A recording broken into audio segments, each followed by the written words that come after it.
गरीब देवरानी निकली करोड़ों के सोने की मालकिन। मैंने सोने का प्राइस पूछा तुमसे। सोना खरीदना मेरे लिए रात में सोने जितना आसान काम है। I am sorry ma'am. क्या सॉरी? तुम्हें पता नहीं है मेरी बहू तुम्हें सोने में तोल सकती है। तभी ज्वेलरी शॉप ओनर आता है। अरे शारदा जी, क्या हो गया? आप नाराज क्यों हो रही हैं?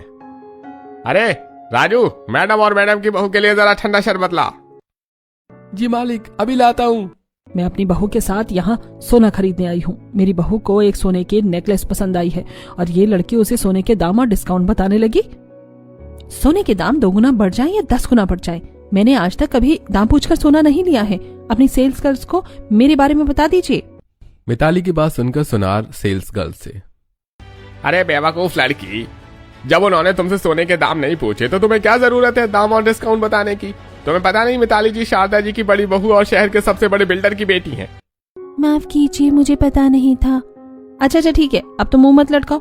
मुझे एक अच्छी सी सोने की ब्रेसलेट दिखाओ, 24 कैरेट। सेल्स गर्ल सोने के ब्रेसलेट निकालती है। मुझे ये कर्व चेन वाली ब्रेसलेट पसंद है, इसे पैक कर दो। और मैंने जो सोने का हार और कमरबंद लिया है उसे भी पैक कर दो।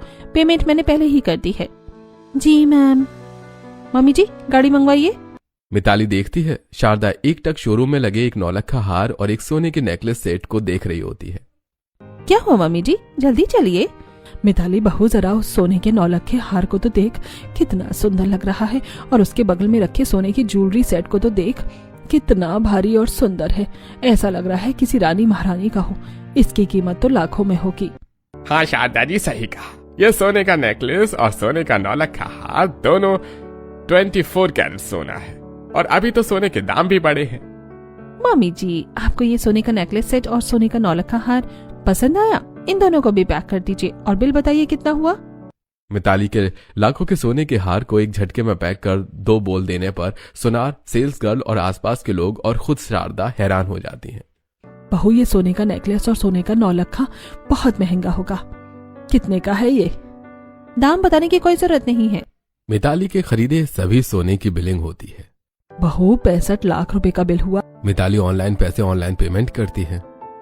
आप लोग हैरान मत होइए, ये मेरे लिए चिल्लर के बराबर है। मम्मी जी, घर चलिए।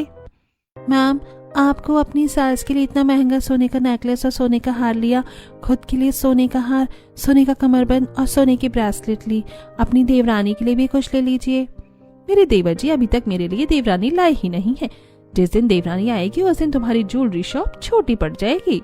सोने की शॉपिंग करने के बाद मिताली और शारदा अपने घर चली जाती हैं। मम्मी जी, आज तो सोने की खरीदारी में मैं बहुत थक गई हूँ। बहू, तू यहाँ बैठ, मैं तेरे लिए पानी लेकर आती हूँ। शारदा किचन से एक गिलास पानी लाकर मिताली को देती है। तभी गंगा देवी कहती हैं, क्यों शारदा बहू, बड़ी खुश लग रही है।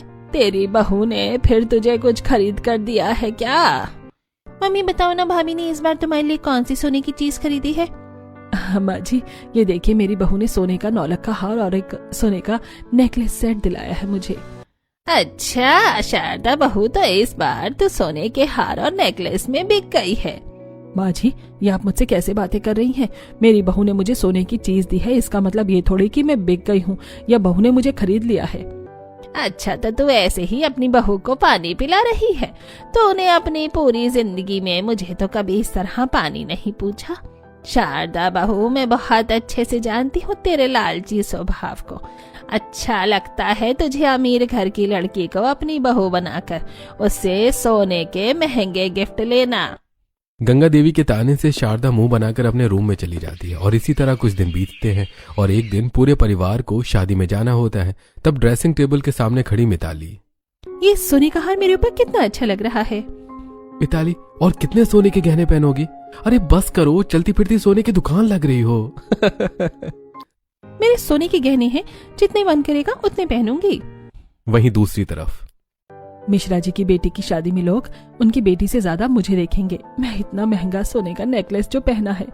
इसी तरह तैयार होकर पूरा परिवार शादी में आता है। शादी में मिताली और शारदा के सोने के हार सबका ध्यान अपनी तरफ खींच। शारदा दीदी, ये सोने का नेकलेस तो आपके ऊपर बड़ा जच रहा है। मेरी बहू ने इतना महंगा सोने का हार दिलाया है, जचेगा ही। वहीं दूसरी तरफ मिताली से कुछ बहुएं, कुछ भी कहो मिताली, तुमने जितने सोने के गहने पहने हैं सब एक से बढ़कर एक हैं और तुम्हारा कमरबंद तो लाजवाब है। मुझे सोने की जो चीज पसंद आती है मैं तुरंत खरीद लेती हूँ। अभी तो ये डिजाइन लॉन्च ही हुआ था और मैंने खरीद लिया। हमारी भाभी है ही बेस्ट। शादी में सभी बहुएं और सास मिताली और शारदा के सोने के गहनों की तारीफ कर रहे थे। वहीं दूसरी तरफ कुर्सी पर खड़ी होकर दरवाजे पर फूल लगा रही गरीब कनक को दो लड़के परेशान कर रहे थे। हे भगवान, अभी सभी दरवाजों को सजाना है और मुझसे एक भी दरवाजा नहीं सजा है। अरे जाने मन, तू बोले तो तेरी जगह तेरा काम मैं कर देता हूँ। खुद का काम कर ले पहले, काम चोर। अरे कनक, तू खुद गुलाब है तो क्या शादियों में फूल लगा दिया है? हमारे साथ चल, तुझे फूलों से भर देंगे। लड़कों को कनक को परेशान करते देखकर नवीन आता है। ज्यादा आशिकी सूझ रही है, बुलाओ अभी तुम्हारे मालिक को। ये कौन है?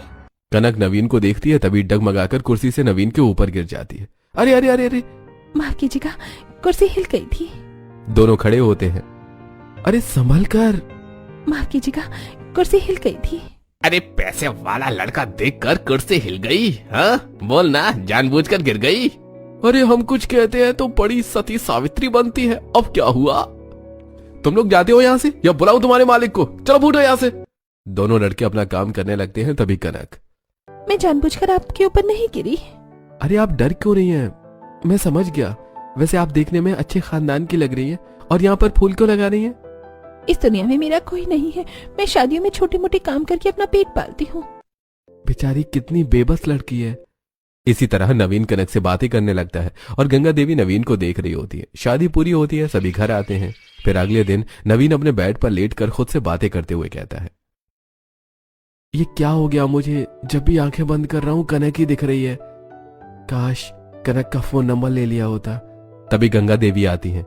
बेटा, ये उम्र नंबर लेने की नहीं है, हाथ थामने की है। नवीन घबराकर उठकर बैठ जाता है। अब क्या क्या दादी, मैंने कुछ नहीं कहा। मुझसे छुपाने की कोई जरूरत नहीं है, मैं शादी में सब देख रही थी। तो उस लड़की से बड़ी हंस हंस कर बातें कर रहा था। क्यों, पसंद है ना तुझे वो लड़की? सच बोल। हाँ दादी। पूरी शादी में मेरी नजर उस लड़की पर ही बनी हुई थी। बड़ी मेहनती और नेक दिल की लड़की है। चल तेरी माँ और पापा से तेरी शादी की बात करती हूँ। कनक गरीब लड़की है, माँ नहीं मानेगी। मैं तेरी माँ की सासु माँ हूँ, सीधे तरीके से नहीं मानेगी तो मैं भगाकर तेरी शादी करवाऊंगी। दोनों दादी पोता सभी के पास हॉल में आते हैं। सुनो सब कोई, मैंने अपने पोते के लिए एक लड़की पसंद की है, कनक नाम है। माँ तुमने पसंद की है तो अच्छी ही होगी। लड़की के पिता क्या करते हैं? दहेज में कितना सोना देंगे? तूने अपने बेटे को सोने के बदले बेचने के लिए पैदा किया है। एक बेटे को तो बेच दिया, दूसरे को भी बेचेगी क्या? माँ कनक का इस दुनिया में कोई नहीं है। शादियों में काम करके अपना गुजारा करती है, पर दिल की बहुत अच्छी लड़की है, मुझे बहुत पसंद है। नहीं नहीं, तेरी शादी मैं किसी अमीर घर की लड़की से कराऊंगी। अरे भाग्यवान, एक बेटे की शादी तो तुमने अपनी पसंद से करवाई है, दूसरे को अपनी पसंद की लड़की से शादी करने दो ना। नहीं, हरगिज़ नहीं। मेरे पोते की शादी कनक से ही होगी। मैं भी देखती हूँ कौन रोकता है। अगले दिन गंगा देवी सुबह सुबह नवीन और जगमोहन के साथ कनक के घर आती है। आप लोग यहाँ? बेटी, मैं अपने पोते के लिए तेरा हाथ मांगने आई हूँ। क्या क्या क्या, क्या कहा आपने? बेटी, हमें और हमारे बेटे को तुम बहुत पसंद हो। हम तुम्हें अपने घर की बहू बनाना चाहते हैं। हाँ कह दे बेटी, तुझे एक परिवार मिल जाएगा और हमें अपनी पसंद की बहू। ठीक है दादी जी। गंगा देवी और जगमोहन एक मंदिर में नवीन और कनक की शादी करवा देते हैं। कहा था ना, भागकर तेरी शादी करवा दूंगी। शादी होने के बाद सभी घर आते हैं। मैं नहीं मानती इस शादी को, आप लोगों ने धोखा दिया है मुझे। अरे अब शादी हो गई है तो मुस्कुराते हुए अपनी छोटी बहू को अपना लो। गरीब देवरानी, इसका मतलब मुफ्त की नौकरानी। इसे तो एक सोने की चेन में ही खरीद लूंगी। मामी जी, देवर जी अपने लिए अपनी पसंद से ही शादी करी है तो गरीब देवरानी भी चलेगी, मान जाइए आप। शारदा मुंह बनाकर नवीन और कनक का गृह प्रवेश करवाती है। फिर बक्सा खुलवाई रस्म में। बड़ी भाभी आई थी, हमारे लिए इतना कुछ लेकर आई थी, पर छोटी भाभी तो सिर्फ एक बक्सा लेकर आई है। क्या ही होगा इस बक्से में? हम नहीं खोलेंगे ये बक्सा। तुम्हारी माँ ने तुम्हें भी लालची बना दिया है। बहू का बक्सा खोलो।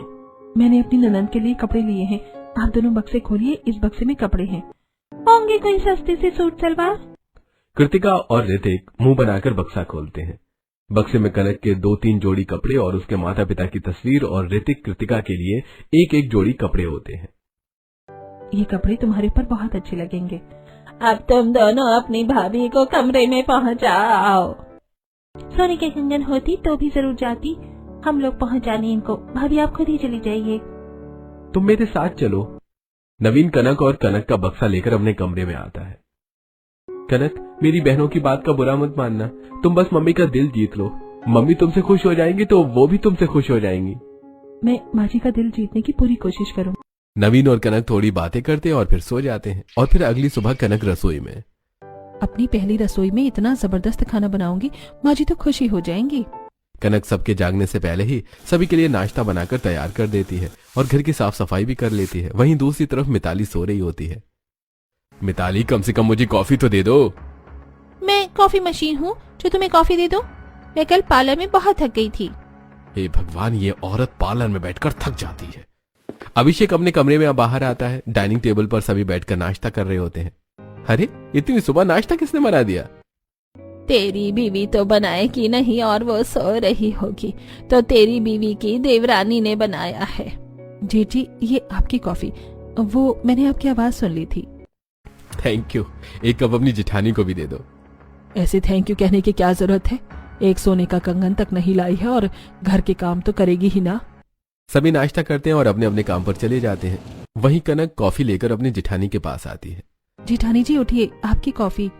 मिताली उठकर बैठती है और कॉफी पीते हुए। वाह, मेरी गरीब देवरानी, कॉफी तो बहुत अच्छी बनाई है। आज से रोज सुबह इसी टाइम पर मुझे कॉफी दे जाना। जी ठीक है जिठानी जी। ऐसे कुछ दिन बीतते हैं। कनक अपने परिवार का दिल जीतने के लिए घर का सारा काम करने लगती है। ऐसे ही एक दिन कनक कपड़े धो रही होती है। तब कनक, तुम अपने कपड़े धो रही हो ना, तो जरा मेरे कपड़े भी धो दो प्लीज। धो दूंगी जिठानी जी। तभी शारदा ढेर सारे कपड़े लेकर आती है।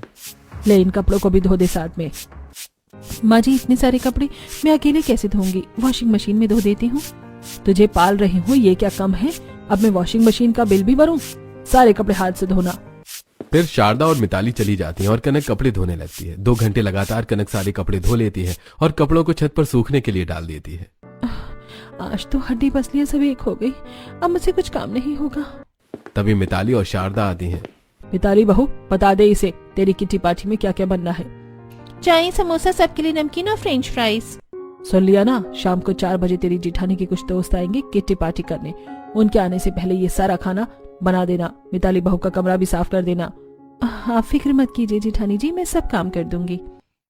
दिन भर की थकान होने के बाद भी कनक किचन में मिताली का बताया सारा खाना तैयार करती है और फिर उसके पूरे कमरे में झाड़ू मारती है। तभी मिताली की दोस्तें आती हैं। अरे मितान, ये लड़की कौन है? तेरी देवरानी है ना? क्या तेरी देवरानी के पास एक भी सोने का गहना नहीं है? ये मेरी देवरानी नहीं, हमारे घर की नौकरानी है। जाओ, सबके लिए नाश्ता लेकर आओ। कनक किचन में आती है।